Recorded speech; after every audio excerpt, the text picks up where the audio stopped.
بسم اللہ الرحمن الرحیم۔ الحمد للہ رب العالمین، الصلاۃ والسلام علی محمد الامین۔ اعوذ باللہ من الشیطان الرجیم، بسم اللہ الرحمن الرحیم۔ ربی اشرح لی صدری ویسر لی امری واحلل عقدۃ من لسانی یفقہوا قولی۔ سبحان اللہ وبحمدہ، سبحان اللہ العظیم۔ سورۃ مائدہ کی آیت 90 سے آج ہم نے پڑھنا ہے، اور اب یہ سورت جو ہے اپنے اختتام کی طرف بڑھ رہی ہے۔ اس کا جو بنیادی موضوع تھا وہ امت پر اتمام نعمت اور اس کے ساتھ اللہ پروردگار عالم کا آخری عہد و پیمان۔ تو آیت 86 پر یہ ساری بات جو اس میں بیان ہوئی تھی وہ مکمل ہو گئی تھی۔ تو ہم نے پچھلی دفعہ آیت 86 سے آنورڈ یعنی 87، 88 اور 90 یعنی 3 آیات کا مطالعہ کیا تھا پچھلی دفعہ، اور وہ جو تینوں آیات ہیں وہ ایک قسم کا وہ ضمیمہ تھا، یعنی جو سوال دوران نزول سورۃ مائدہ سامنے آئے، ان کو اللہ تعالیٰ نے یہاں پر ایڈریس کیا۔ تو یعنی سورت کے ختم ہو جانے کے بعد سورت کے دوران پیدا ہونے والے کچھ سوالات کے جواب دیے جا رہے ہیں۔ اس میں سے پہلی 3 آیتیں یعنی 87 سے لے کے 90 تک ایک سوال کا جواب ہم نے پچھلی دفعہ دیکھا تھا، جن میں پہلے سوال کا جواب جو تھا وہ کچھ اس طرح سے، یعنی مقصد کیا تھا کہ کوئی ابہام ہے، کوئی چیز غلط ہو گئی، غلطی کا باعث بن رہی ہے، تو اللہ تعالیٰ اس کو واضح کر کے بتا دیں۔ تو یہ صورتحال میں اللہ تعالیٰ ہدایت جو دی ہے اس میں پوری سورہ میں، اس میں جو سوالات پیدا ہوئے ہیں ان کو بیان کر رہے ہیں۔ تو شریعت اور ہدایت جو ہے وہ تمام تر اللہ کے بندوں پر اللہ کا فضل ہوتا ہے۔ جب اللہ تعالیٰ شریعت دیتے ہیں، ہدایت فرماتے ہیں، تو یہ انسان کے لیے بڑے فضل اور احسان کی چیز ہے۔ اگر اس میں کہیں اس کے اجمال میں کہیں وضاحت کی ضرورت ہو تو اللہ تعالیٰ کی طرف سے جب اس کو بیان کر دیا جاتا ہے تو یہ پھر مزید احسان ہوتا ہے۔ یعنی ایک تو آپ کے اوپر تمام نعمت ہو رہی ہے، آپ کو جو آخری عہد و پیمان لیا جا رہا ہے، شریعت جو ہے وہ واضح کی جا رہی ہے، اس شریعت کو واضح کرتے ہوئے درمیان میں کچھ مسائل سامنے آتے ہیں، تو اللہ تعالیٰ ان کو بھی آپ کے سامنے واضح کر کے ان کے جوابات رکھ دیتے ہیں۔ تو یہ اللہ کا مزید احسان ہے۔ جیسے غیر ارادی قسموں اور کفارے کے معاملے میں پیچھے جو ہم نے آیت پڑھی اس میں وضاحت تھی، یہ اللہ کی طرف سے نعمت تھی، اور یہ فطری تقاضا یہی ہے کہ جب اللہ کی طرف سے کوئی نعمت ہمیں ملتی ہے، اللہ ہم پہ کوئی خاص احسان کرتے ہیں، تو پھر ہمیں اور شکر گزاری کرنی چاہیے۔ اللہ کی طرف ہمارا رویہ اور شکر گزاری کا ہو جانا چاہیے۔ تو ہونا تو یہی چاہیے، لیکن اس میں بہت سارے مسائل دوسری طرح کے ہو جاتے ہیں ان لوگوں کے جو سرکشی پہ کھڑے ہوتے ہیں، جو نہیں ماننا چاہتے۔ تو یہاں پر اللہ تعالیٰ اپنی رحمت، اپنے فضل، اپنے کرم کا انتہائی اظہار اس طرح سے کر رہے ہیں کہ وہ سوالات جو کسی کے دل میں پیدا ہوئے ہیں، وہ سوالات جو شریعت کو واضح کرتے ہوئے کسی کے دماغ میں آئے ہیں، وہ سوالات جو اللہ تعالیٰ نے سمجھا کہ اس کا جواب اگر ان کو دے دیا جائے گا تو ان کو مزید دین پہ پریکٹس کرنے میں آسانی ہوگی، تو اللہ تعالیٰ نے اس میں رہنمائی کی۔ تو یہ اللہ کا ایک بڑا خصوصی کرم ہے جس کے لیے خصوصی شکر گزاری ہونی چاہیے جب ہم یہ پڑھ رہے ہیں۔ اچھا، پہلے 3 آیات میں جو بات بیان ہو گئی اس میں جو ریلیکسیشن تھی اس کا ہم نے پچھلی دفعہ توجہ سے اس کو سن لیا، اور اس میں دیکھا کہ اللہ نے ہمیں قسم کا کفارہ، لغو قسمیں کھانے، اور جو ہم سے غلطی سے اس طرح کے معاملات سرزد ہو جاتے ہیں، اس میں اللہ تعالیٰ نے ہمیں بہت رعایت دی۔ اب جو بات آ رہی ہے وہ یہ ہے کہ بعض دفعہ یہ ایسا ہوتا ہے کہ ہمارے اندر سوال اس لیے پیدا ہوتا ہے کہ انسان اپنی خواہشات کی بنا پر چاہ رہا ہوتا ہے کہ وہ ہو جائے جو وہ چاہ رہا ہے، لیکن اللہ کا منشا کچھ اور ہوتا ہے۔ یعنی سوال انسان کے اندر اس لیے پیدا ہوتا ہے کہ اس کے اندر خواہشات کا ایک بڑا انبار ہے، خواہشات میں بندھا ہے انسان۔ تو ہوتا یہ ہے کہ اللہ جب کوئی حکم دے رہے ہیں تو اس میں سے انسان اپنی خواہش کی وجہ سے کوئی راستہ نکالنا چاہتا ہے، تو اللہ تعالیٰ کا منشا کیا ہوتا ہے؟ تو اس صورتحال میں کچھ سوالات پیدا ہوتے ہیں۔ تو یہ جو اب سوال پیدا ہوا ہے وہ بھی اسی نوعیت کا ہے کہ جس میں یہ تھا کہ شراب اور جوئے سے متعلق پوچھا گیا تھا، تو اس کے جواب میں 3 باتیں بڑی واضح کر کے بتا دی کہ اس میں جو سوال پیدا ہوا تھا نا وہ یہ تھا کہ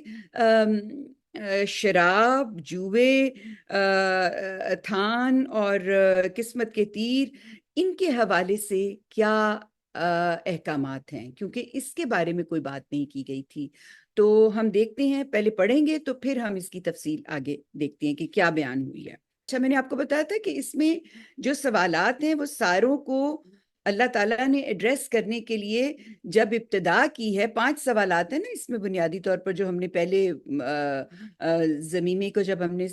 دیکھا سوالات کا، تو اس میں ہم نے دیکھ لیا تھا کہ 5 سوالات ہیں۔ ان 5 سوالات میں ہر سوال کو جب اللہ تعالیٰ نے ایڈریس کیا تو اسی سے بات شروع کی کہ ایمان والوں، یعنی یہ ایمان والوں کو جو آخری شریعت کا پابند کیا ہے، جو ان سے عہد و پیمان لیے گئے ہیں، تو ان کے جوابات جو ہیں، یہ جو ان کے دل میں سوال پیدا ہو رہے ہیں، ان کے جوابات دیے جا رہے ہیں۔ تو یہاں پھر دوبارہ سے کہا گیا، ایمان والو،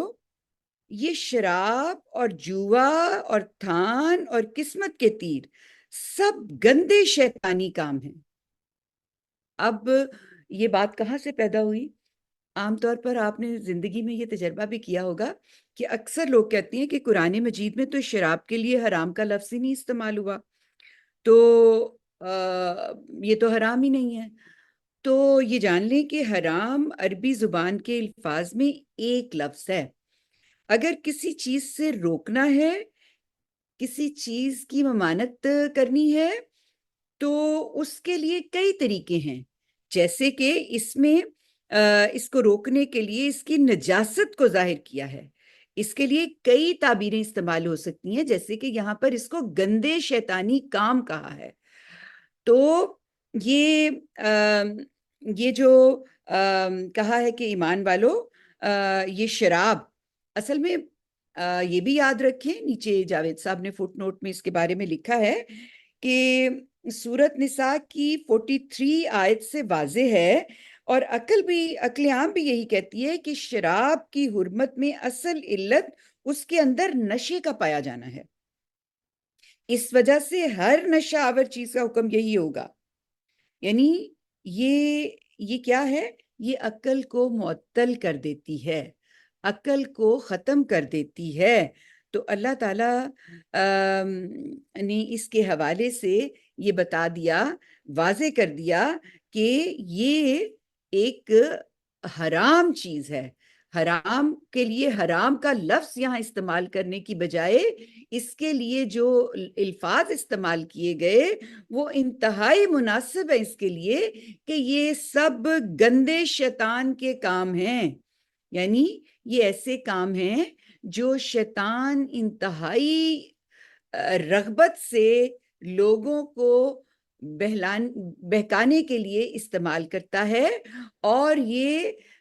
ظاہر ہے شیطان نے عہد کیا ہوا ہے کہ اس نے بھٹکانا ہے مومنین کو رستے سے، اس نے وہ سارے کام کرنے ہیں جس کے ذریعے جو بھی ایمان لے کے آتا ہے، جو بھی اللہ کو مانتا ہے، جو بھی اس کے رستے پہ چلنا چاہتا ہے، وہ اس کو بھٹکائے گا، اس کو بہلائے گا، پھسلائے گا، اس کو رستے سے ہٹائے گا۔ تو یہ جو اس کے لیے جو سب سے مناسب اس کے پاس ہتھیار ہوتا ہے وہ یہ والی چیزیں ہیں، شراب، جوا، تھان اور قسمت کے تیر۔ تھان کہتے ہیں قربانی، وہ جو جہاں پر بت نصب کیے جاتے ہیں اور ان کی عبادت کی جاتی ہے، اور قسمت کے تیر یہ ایک پرانی ان کی کلچر میں روایت ہوتی تھی کہ یہ جو مختلف ایکٹیویٹیز کرتے تھے فیسٹیوٹی کی، تو اس میں یہ یہ تیر کے ذریعے فال کرتے تھے اور اس سے لوگوں کے درمیان چیزیں بانٹا بھی کرتے تھے، لیکن اس کے ذریعے بہت لڑائی فساد دھنگا ہوتا تھا۔ تو یہ ایک ایسے کام تھے جو کہ انتہا پہ سوسائٹی کے لیے نقصان دہ ہوتے تھے۔ تو اس کے حوالے سے یہاں پر بتا دیا کہ یہ شراب، جوا اور یہ جو تھان اور قسمت کے تیر ہیں، ان کی قطعی حرمت کا اعلان کر دیا یہاں پر۔ اور اس کے ساتھ پھر جو شراب اور جوئے کی شرعی اور معاشرتی اس سے مفاسد، یعنی اس سے جو مسئلے پیدا ہوتے ہیں، اس کو بھی بیان کر دیا۔ اور ساتھ یہ بھی بتا دیا کہ لوگ درجہ بدرجہ جو تحریر اور تحلیل، یعنی حرام اور حلال کے معاملے میں خدا کے احکام کے احترام کریں گے تو ان کی غلطیاں معاف کر دی جائیں گی۔ یہ سٹیپ بائی سٹیپ اللہ تعالیٰ نے یہاں پر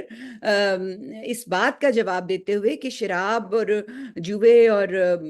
تھان جہاں پہ بت پرستی کی جاتی ہے، ان پہ چڑھاوے چڑھائے جاتے ہیں، اور جہاں پر یہ تیروں کے فال نکالے جاتے ہیں، ان کی کیا حیثیت ہے، کیونکہ ان کی سوسائٹی میں یہ عام باتیں تھیں۔ تو اس پہ اللہ تعالیٰ نے ان کو بتا دیا کہ یہ جو ہے نا، یہ سارے گندے شیطانی کام ہیں، اور ساتھ ہی کہا سو ان سے بچو تاکہ تم فلاح پاؤ، یعنی ان سے بچو۔ یہاں نیچے بتایا نا، اس وجہ سے یہ بتا دی کہ علت کے لحاظ سے یہ جو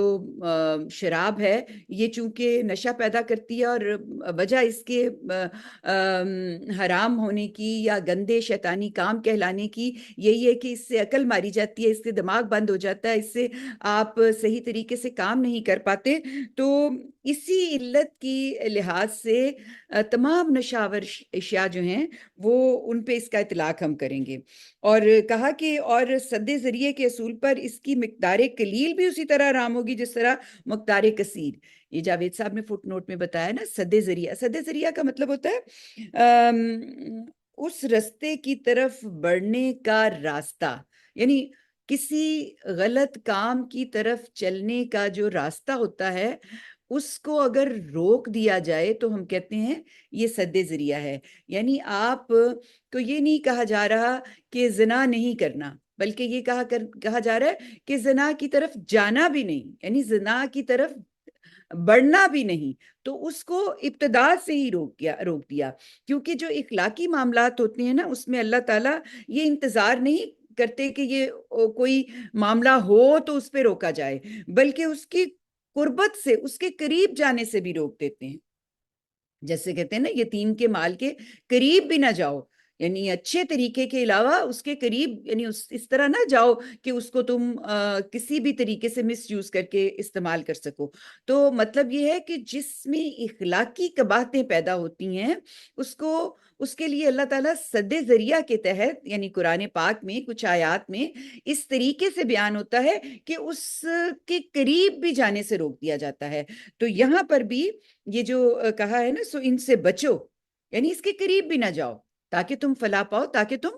ٹھیک جگہ پر پہنچ سکو۔ فلاح ہے جس کو اصل میں ہم نے حاصل کرنا ہے، کامیابی ہے آخری جس تک ہم نے پہنچنا ہے۔ تو وہ ہم کس طرح پہنچ سکتے ہیں؟ جب ہم ان تمام چیزوں سے دور سے ہی بچ جائیں، دور سے ہی اس سے پرے ہو کے کھڑے ہو جائیں۔ تو کہا کہ سو ان سے بچو تاکہ تم فلاح پاؤ۔ پھر آگے یہ بتایا کہ شیطان تو یہی چاہتا ہے کہ جوے میں تمہیں شراب اور جوے میں لگا کر تمہارے درمیان دشمنی اور بغض ڈال دے۔ یعنی شیطان کا یہ دیکھیں یہاں پر نا، شراب اور جوے پہ آ گئے ہیں، باقی وہ دونوں چیزیں جو ہیں ان کو چونکہ ساتھ وہ جڑی ہوئی تھی، وہاں پر ان کے کلچر میں یہ ہو رہا تھا، تو شراب جوئے کے ساتھ تھان اور قسمت کے تیروں کو بھی بتا دیا کہ جو پوجا پاٹ کی جگہ ہیں ان پہ جو اعمال ہیں وہ بھی نہیں کرنے، اور جو تیروں کی فال ہے وہ بھی نہیں کرنی۔ لیکن آگے جو کنٹینیوٹی کے ساتھ چل رہا ہے وہ کیا ہے کہ شیطان تو یہی چاہتا ہے کہ تمہیں شراب اور جوئے میں لگا کر تمہارے درمیان دشمنی اور بغض ڈال دے۔ یہ اس کا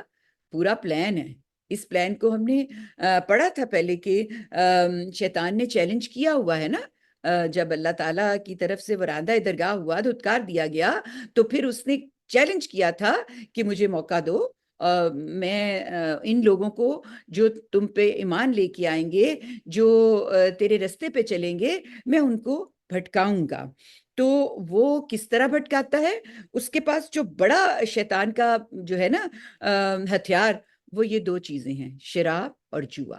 یہ دو، اس کی بہت سی اقسام ہیں، یہ سادہ نہ اس کو سمجھیں،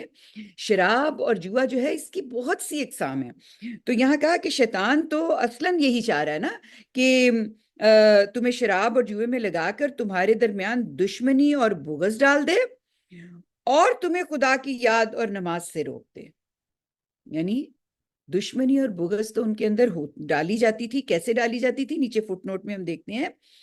کہ یہاں پر جاوید صاحب نے بتایا کہ اصل میں الفاظ ہیں فی الخمر المیسر، یعنی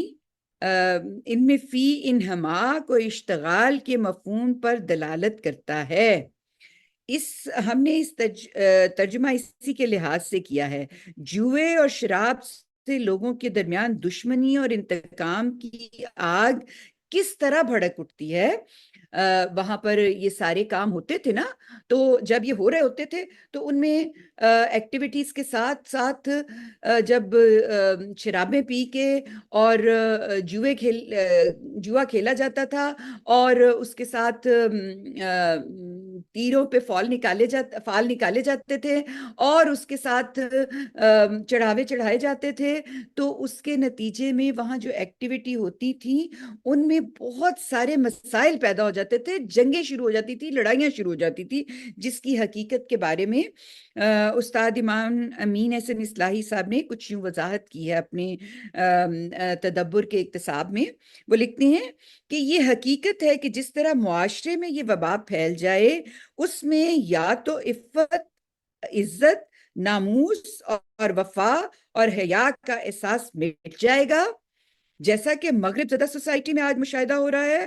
اور یہ بجائے خود ایک عظیم حادثہ ہے، اور اگر اس کی کوئی رمق باقی رہے گی تو ناگزیر ہے کہ آئے دن ان کی بدولت تلواریں کھنچتی رہیں گی، یعنی اس کی وجہ سے لڑائی جھگڑے جو ہیں وہ انتہا پہ ہوتے رہیں گے۔ تو عرب جو ہے، عرب عفت، عصمت، خودداری اور غیرت کے معاملے میں بڑے حساس تھے، اور یہ ان کی بہت بڑی خوبی تھی، لیکن ساتھ ہی ساتھ شراب اور جوئے کے بھی رسیا تھے۔ اسی وجہ سے جام و سنداں کی یہ بازی ان کے لیے بڑی مہنگی پڑ رہی تھی۔ جہاں کسی نے شراب کی بدمستی میں کسی کی عزت اور ناموس پر حملہ کیا، کسی کی تحقیر کی، کسی کو چھیڑا، جوئے میں کوئی چند کی، یعنی اپنی مرضی سے کوئی کھینچا تانی کی، اور یہ چیزیں جوئے اور شراب کے لوازم ہی ہوتے تھے، تو وہیں تلواریں سونت لیتے، اور افراد کی یہ لڑائی چشم زدن میں قوموں اور قبیلوں کی جنگ بن جاتی، اور انتقام در انتقام کا ایسا لامتناہی سلسلہ شروع ہو جاتا کہ صرف مہینے اور سال ہی نہیں بلکہ پوری صدی گزار کر بھی یہ آگ ٹھنڈی نہ ہوتی۔ یہ اس طرح کے لوگ تھے، اور وہاں پر بنیاد کہاں سے یہ شروع ہوتی تھی اس جنگ و جدال کی، لڑائی جھگڑوں کی؟ شراب، جوا، استھان پہ جو یہ چڑھاوے چڑھانا، اور جو فال کے تیر نکالنا، یہ چیزیں ہوتی تھیں، یہ ساری جن کی بنا پر وہاں پر یہ جنگ و جدال رہتی تھی۔ کیونکہ یہ آپ کو پتا ہونا چاہیے کہ پاک دامنی، وفاداری، حیا، یہ بہت غیر معمولی اقدار ہیں، اور یہ وہاں پر اپریشیٹ ہو رہی تھیں، جیسا کہ پوری دنیا میں یہ اپریشیٹ ہوتی ہیں۔ آج بھی ان چیزوں کا اپریشیشن کی جاتی ہے، اس کو اس پوری دنیا جو ہے اس کو جو صحیح الدماغ لوگ ہیں وہ اس کو اپریشیٹ کرتے ہیں۔ تو جو عرب کلچر تھا اس میں بھی یہ بڑی اہم چیز تھی، لیکن کیا ہے کہ یہ اہم چیز نظر ہو جاتی تھی جب وہ شراب پی کے اور جوا کھیل کے اور بڑے بڑے عجیب و غریب قسم کے معاملات کرتے تھے، اور جب وہ اس نشوں میں ایک دوسرے کی عورتوں کو بہت کچھ کہہ جاتے تھے تو پھر وہ ہمیشہ کی جنگیں جو ہیں اس کی نظر ہو جاتا تھا سارا معاملہ۔ تو یہ بتایا کہ یہ شراب کے ذریعے، جوئے کے ذریعے دشمنی اور بغض ڈالنا یہ شیطان کا کام ہے، اور وہ یہ کرتا ہے تو اس سے بچنا ہے، اور تمہیں خدا کی یاد سے اور نماز سے روک دے۔ یعنی پہلے تو یہی کرے کہ تمہارے اندر دشمنی اور بغض ڈال دے، اور پھر اس کے بعد کیا ہے کہ خدا کی یاد، ایک جنرل کام کہ اس سے روک دے، اور پھر نماز جو خصوصی طور پر خدا کی یاد کا ایک خاص موقع ہے اس سے بھی۔ جب آپ کو پتہ ہے کہ جب آپ کسی کھیل میں مشغول ہو جاتے ہیں تو آپ کو پتہ ہی نہیں چلتا نماز کا، اور وہ نکل جاتا ہے۔ تو یہ تو لوگ ابھی نئے مسلمان تھے، اور جن کے ساتھ یہ معاملہ ہو رہا تھا ان کو تو یہ کام کرتے ہوئے زمانے گزر چکے تھے، اور وہ شراب کے رسیہ اور اس طرح کے تمام معاملات جو ہیں کہ جوا کھیلنا ہے اور بڑے بڑے داؤ لگانے ہیں، اور سارا اپنی مال و متاع بھی اور اپنی بیویاں بھی اور ہر چیز کو وہ ہار جایا کرتے تھے۔ تو یہ سارا معاملہ جو ہے یہ بیان کرتے ہوئے کہا کہ خدا کی یاد کے بعد نماز کا ذکر عام کے بعد خاص کا ذکر ہے۔ جوا اور شراب انسان کو خدا سے غافل کرتے ہیں، اور انسان خدا سے غافل ہو جائے تو اس پر شیطان مسلط ہو کر رہتا ہے۔ اس کی گرفت سے بچنا پھر اس کے لیے ممکن نہیں رہتا۔ اس کا نتیجہ یہ نکلتا ہے کہ شیطان اسے خواب دکھاتا ہے، اور زندگی کی اصل حقیقتوں سے رو در رو ہونے کی جرت اس کے اندر سے ہمیشہ کے لیے ختم کر دیتا ہے۔ ہم اس کا مطالعہ اپنی زندگی میں ان لوگوں کو دیکھ سکتے ہیں جنہوں نے اپنی زندگی میں شراب اور اس طرح کی جو کام ہیں جوئے کے اور قسم کی علتوں کے، یہ جو ہمارے ہاں لاٹریوں کا ایک سلسلہ ہے، اس میں جب یہ لوگ اس میں انوالو ہو جاتے ہیں تو پھر ان کی زندگی کا مطالعہ کریں تو پھر وہ ہمیشہ کے لیے اندر سے ختم ہو جاتے ہیں، اور پھر ان کو زندگی کے جو اصل معاملات جن کے لیے وہ اس دنیا میں آئے ہیں ان کو فیس کرنے کی جرت ہی نہیں رہتی، وہ ان کو فیس ہی نہیں کر پاتے۔ تو یہاں پر یہ بتا دیا کہ یہ جو شیطان تو یہی چاہتا ہے کہ تمہیں شراب اور جوئے میں لگا کر تمہارے درمیان دشمنی اور بغض ڈال دے، اور تمہیں خدا کی یاد اور نماز سے روک دے۔ پھر فرمایا، پھر کیا ان چیزوں سے باز آتے ہو؟ ان سے باز آ جاؤ۔ یہ بڑا اچھا اسلوب ہے، یہ اس کو استفہامیہ اسلوب کہتے ہیں، یعنی استفہام یہاں پر امر کے مفہوم میں ہے، یعنی کہا کیا ہے، جیسے ہم کہتے ہیں نا باز آ جاؤ، یہ لفظ، یہ الفاظ اپنے اندر کم جامعیت رکھتے ہیں ایز کمپیئر ٹو اگر ہم یہ کہیں کہ باز آتے ہو کہ نہیں۔ ہم جب اس طرح کہتے ہیں نا رکتے ہو کہ نہیں، اور ایک ہے کہ رک جاؤ، تو جو ہم جب یہ کہتے ہیں نا کہ رکتے ہو کہ نہیں، تو اس میں ایک بہت ایسا اسلوب ہوتا ہے جو کہ ڈانٹ، نصیحت اور جو روکنے کی ایک بہترین طریقہ ہو سکتا ہے نا، وہ یہ ہوا ہے یا وہ یہ ہے۔ تو یہاں پر یہ کہا کہ پھر کیا ان چیزوں سے باز آتے ہو؟ ان سے باز آ جاؤ، یعنی اس کا نجاست ہونا، اس کا گندا شیطانی عمل ہونا، اس کا حرام ہونا، اس کا ہر طرح سے اس کے اندر جو مفاسد ہیں جس سے سوسائٹی ڈیٹیریٹ ہوتی ہے، ہر چیز واضح ہے، اس کی ہر چیز واضح ہے، لیکن پھر بھی تمہارے اندر اس کے لیے رغبت ہے، تو پھر اللہ نے کہا کہ باز آتے ہو کہ نہیں، باز آنا ہے کہ نہیں۔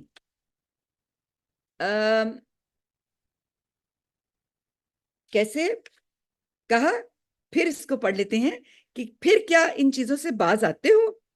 یہاں پر فٹ نوٹ میں یہاں پر جاوید صاحب نے بڑے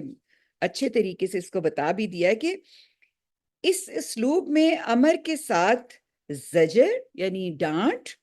معزت یعنی نصیحت، تاکید اور تنبیہ اور اتمام حجت کا مضمون بھی پیدا ہو جاتا ہے۔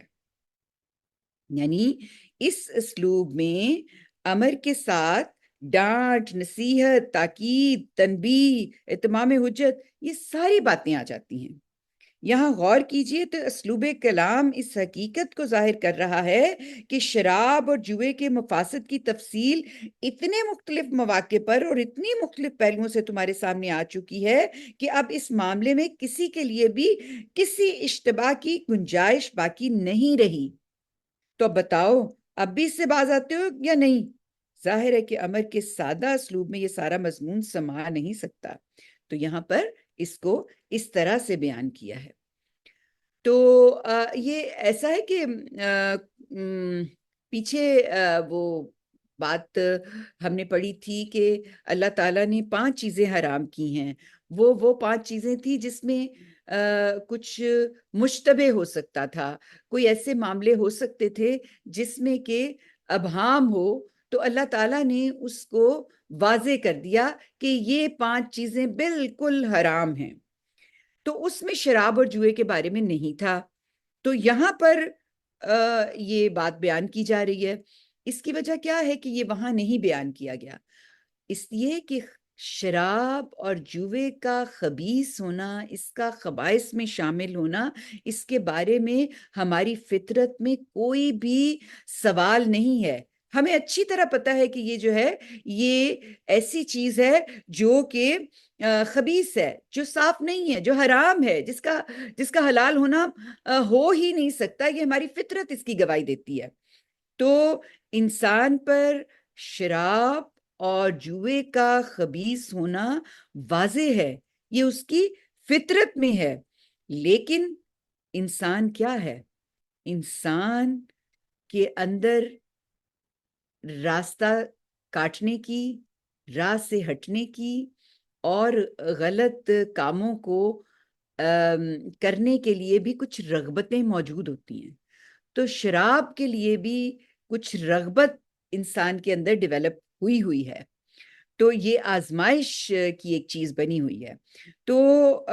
انسان کے اندر بھی اس کے لیے رغبت موجود ہے، اس لیے رستے تلاش کرتے ہوئے یہ سوال اس کے اندر پیدا ہوا، تو اللہ تعالیٰ نے یہاں پر اس کو ایڈریس کر دیا۔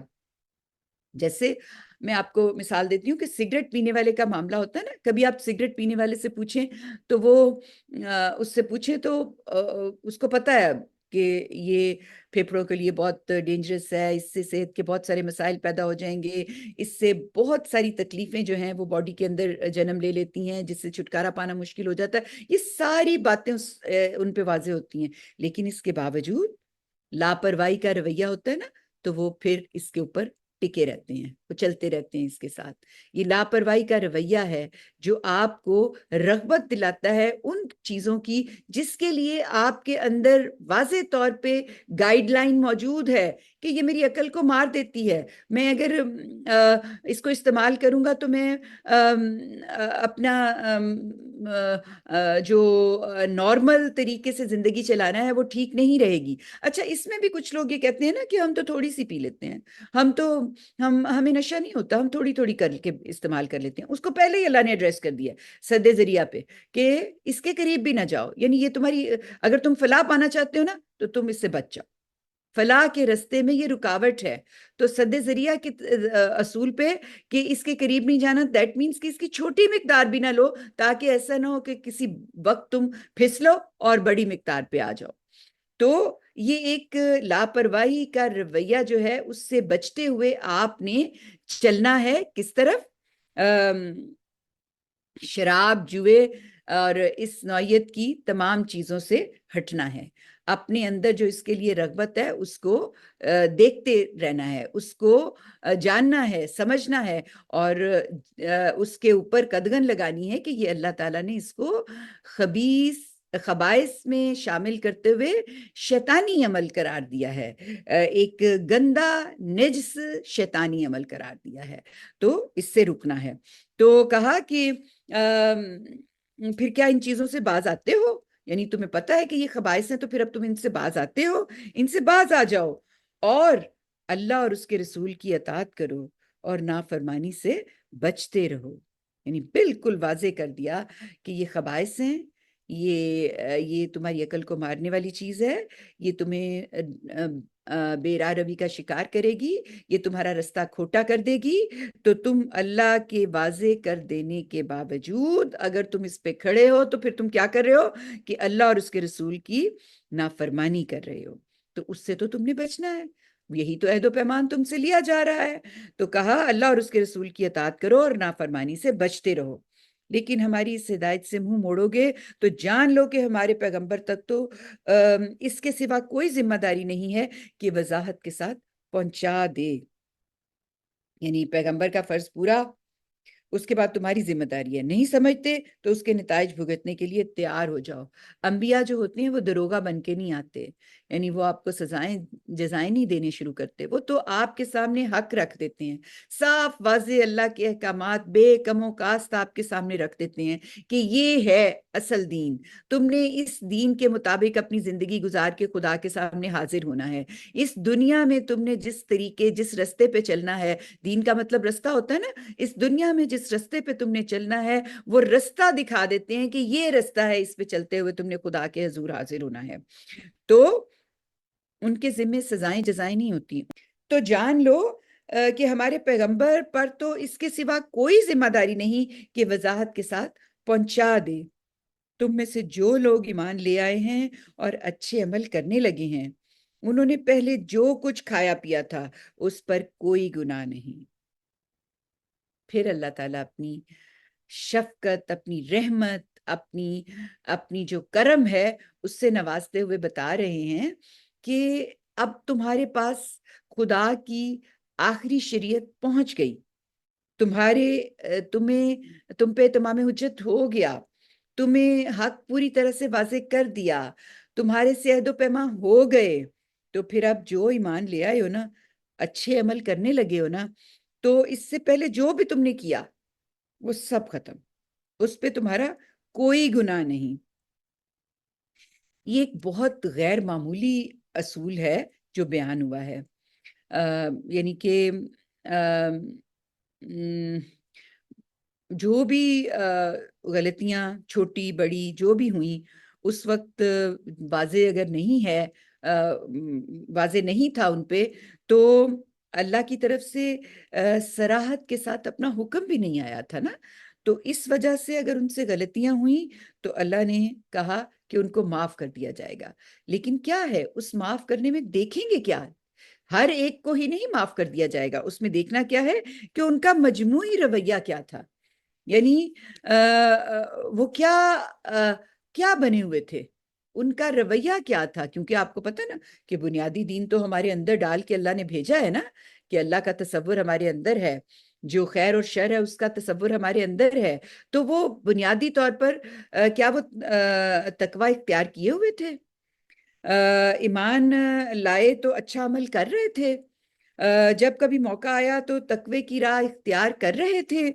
اپنے ایمان پر ثابت قدم تھے، اور جب اللہ کا کوئی حکم ان کے سامنے آ گیا تو وہ اس کی طرف کس طرح سے لپکتے تھے، کیا ان کا رویہ ہوتا تھا، یہ سارے معاملات جو ہیں اگر ہم ان کو دیکھیں تو یہ آپ کے اندر کی جو دنیا ہے نا، جو آپ کے اندر کی جو گائیڈ لائن ہے اس کے مطابق شو ہونے والے رویے ہوتے ہیں، تو اگر اس میں آپ ٹھیک جگہ پہ کھڑے ہو گئے ہیں تو پھر اللہ تعالیٰ نے کہا کہ اگر کوئی غلطیاں سرزد ہو رہی تھیں، جس میں سے شراب پینے کے حوالے سے بات ہو رہی تھی کہ اگر لوگ شراب پی رہے تھے اور پیتے ہوئے اس دنیا سے چلے گئے تو ان کا پھر یہ رویہ جو بنیادی دین ان کے اندر تھا اس کے مطابق دیکھا جائے گا اور پھر ان کو معافی بھی دے دی جائے گی۔ تو یہاں کہا کہ جو تم میں سے جو لوگ ایمان لے آئے ہیں، اچھے عمل کرنے لگے ہیں، انہوں نے پہلے جو کچھ کھایا پیا تھا اس پر کوئی گناہ نہیں، جبکہ انہوں نے تقوی اختیار کیا،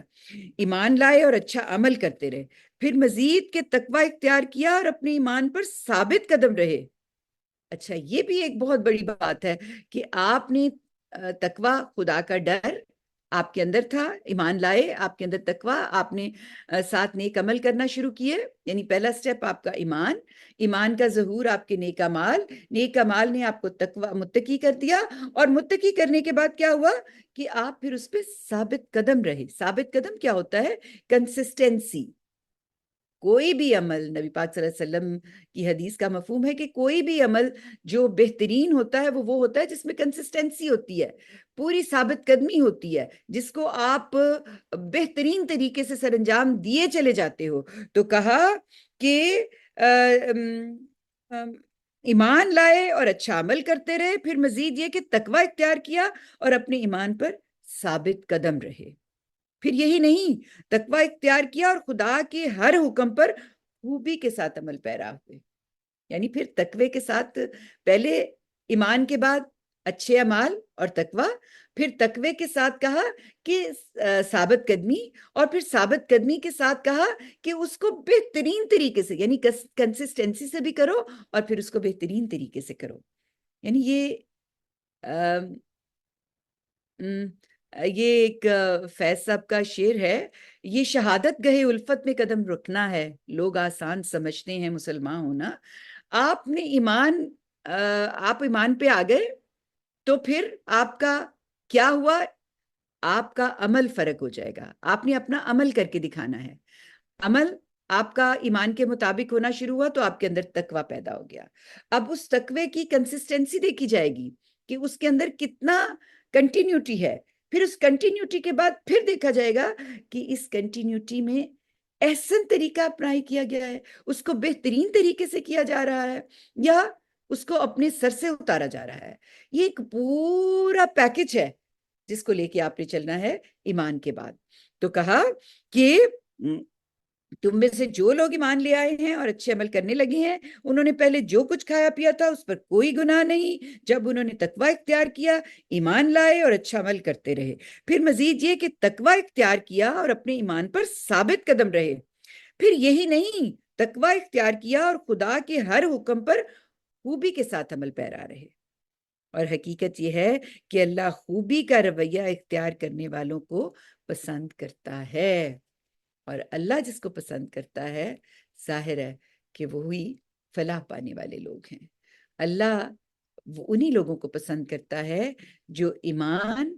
عمل صالح، اس کے اوپر تقوی کے ساتھ ثابت قدمی، ثابت قدمی کے ساتھ احسن طریقے سے اس پہ چلنا۔ یہ سارے مرحلے